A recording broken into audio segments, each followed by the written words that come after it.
Mas Edi, iki kecekel sing siji iki lho. Nek Tlogosari iki, sing loro mlayu go peso iki.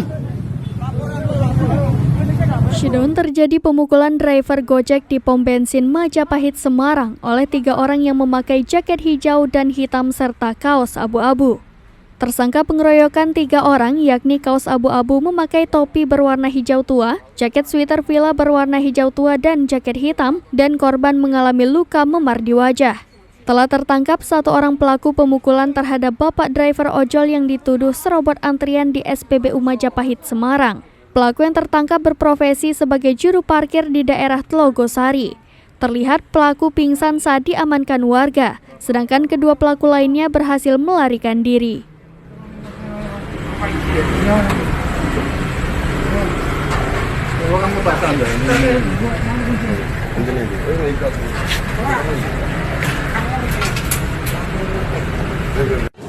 Lagi di rumah sakit IGD Bayangkara, lagi visum. Mas Edi, iki kecekel sing siji iki lho. Nek Tlogosari iki, sing loro mlayu go peso iki.